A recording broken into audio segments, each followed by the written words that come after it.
Salut tout le monde, j'espère que vous allez bien et bienvenue dans ma chaîne. Si c'est la première fois que vous la découvrez, cliquez sur le bouton rouge pour recevoir plus de vidéos. Bonne continuation. Bonjour chers élèves, j'espère que vous allez bien. Aujourd'hui, on va voir la deuxième partie de la nuit des vampires, c'est-à-dire l'élément perturbateur.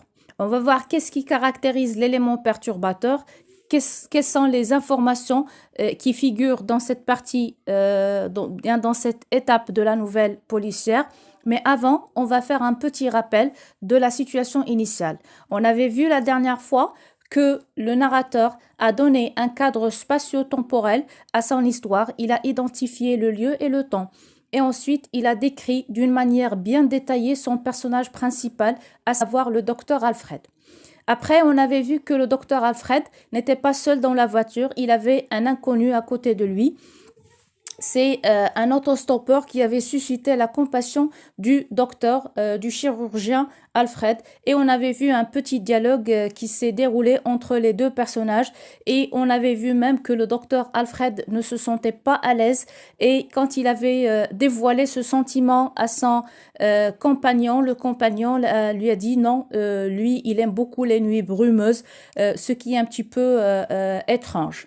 Aujourd'hui, on va lire le texte, on va répondre aux questions et au fur et à mesure, on va essayer de identifier le caractéristique de l'élément perturbateur et pourquoi il vient directement après la situation initiale. Alors, on va lire la nuit des vampires. Le lendemain, le téléphone sonna dans le commissariat. L'inspecteur Justin décrocha, c'était l'agent Gary. Il lui demanda de venir tout de suite près du cimetière de Cambrit et précisa « On a trouvé une personne morte ». Alors le lendemain, c'est-à-dire c'est le jour qui vient après la situation initiale, c'est-à-dire le jour qui vient après que le docteur avait ce compagnon avec lui dans la voiture. Parce que si vous vous rappelez, la situation initiale, le cadre temporel était la nuit. Alors, le lendemain, le téléphone sonna dans le commissariat. L'inspecteur Justin décrocha et c'était l'agent Gary. Voilà deux personnages qui viennent s'ajouter à l'histoire. Il lui demanda de venir tout de suite près du cimetière. Alors, vous savez que le cimetière, c'est la photo que nous avons à côté. C'est là où on enterre les morts. Du cimetière de Cambrit et précisa « On a trouvé une personne morte ». Regardez, faites attention, la phrase se termine par un point d'exclamation. On va répondre à cette question après. Justin, non surpris de cette nouvelle, qu'il entendait au moins tous les 3 jours, raccrocha, enfila sa veste, ses lunettes et prit sa voiture pour se diriger vers le cimetière. Si vous avez remarqué, on a des actions successives, enfila, raccrocha, enfila et pris, c'est le verbe raccrocher, enfiler et le verbe prendre qui sont tous conjugués au passé simple. Pourquoi? Parce que ce sont des actions brèves et successives.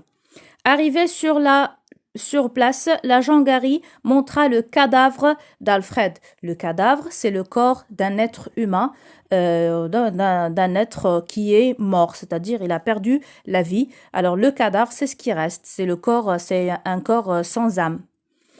Alors, bon, voilà, encore une enquête à résoudre. Était-il marié? Oui, il avait une femme appelée Fernande. Bon, il faudra aller la prévenir de ce malheur.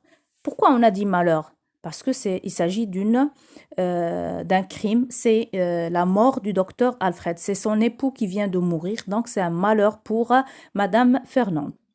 Justin regarda une dernière fois le cadavre d'Alfred et vit comme 2 points rouges sur son cou.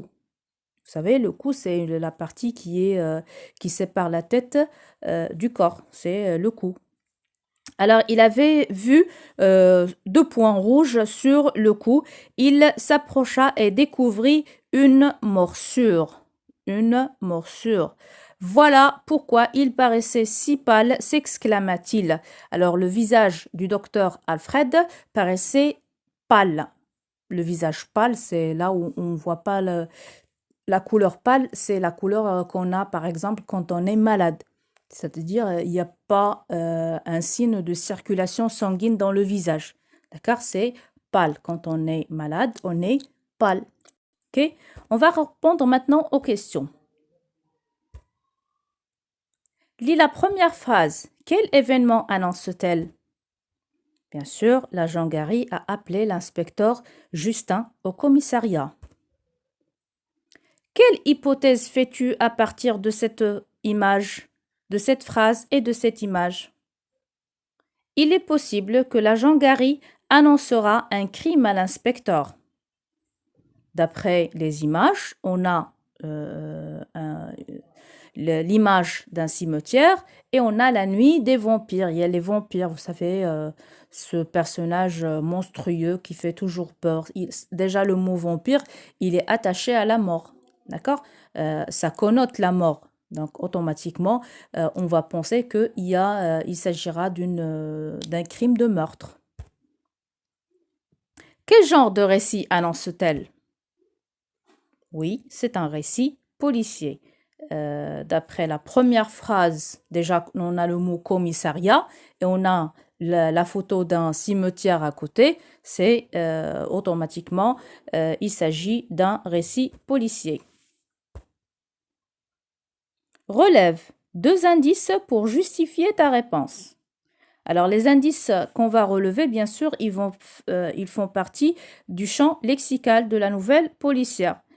On a le mot commissariat, on a le mot inspecteur, bien sûr, il y en a d'autres. On peut relever le mot cadavre, on peut relever le mot cimetière. Ça aussi, ils font partie du champ lexical de la nouvelle policière. Coche la bonne réponse. Le texte est une description. Oui, c'est vrai, c'est une description. Une narration. On a la narration. Un récit dialogué. Effectivement, on a un récit dialogué. Alors, la description, c'est à la fin du récit, quand le narrateur a décrit le cadavre d'Alfred. La narration, c'est tout au début, quand on nous a raconté que c'est l'agent Gary qui a téléphoné à l'inspecteur Justin pour lui demander de venir près du cimetière. Et le récit dialogué, c'est ce petit dialogue qui a eu lieu entre le personnage l'inspecteur et l'agent Gary. Complète. Qui parle dans ce passage? C'est l'agent Gary. À qui parle-t-il? Sûr, il parle à l'inspecteur Justin. De quoi est-ce qu'il parle? Bien sûr, il parle de la mort d'Alfred. Déjà, l'agent Gary, quand il a appelé l'inspecteur Justin, déjà, c'est pour lui annoncer la mort d'Alfred. Comment il lui a parlé? L'agent Gary était surpris de cette nouvelle. C'est là où je vous ai dit, rappelez-vous de cette phrase, on a trouvé une personne morte. Et on a un point d'exclamation parce que l'agent Gary était surpris de trouver le cadavre près du cimetière. Alors, on va répondre à la partie « Je développe et je réinvestis ». Quel est l'événement imprévu qui a bouleversé la situation initiale? Déjà, si vous allez voir le schéma narratif de la situation initiale, on avait dit que l'élément perturbateur, c'est cet événement qui vient bouleverser la situation initiale, qui vient créer cette perturbation et il vient bouleverser le calme qu'il y avait dans la situation initiale. Bien sûr, l'événement qui est venu bouleverser la situation initiale, bien le calme de la situation initiale, c'est la mort d'Alfred. Mets une croix devant la bonne réponse. Le cadavre a été retrouvé mort près d'une église. L'église, c'est un lieu pour faire des activités religieuses chez les chrétiens. Nous, les musulmans, on a une mosquée. D'accord? Donc, l'église, c'est comme la mosquée chez les musulmans.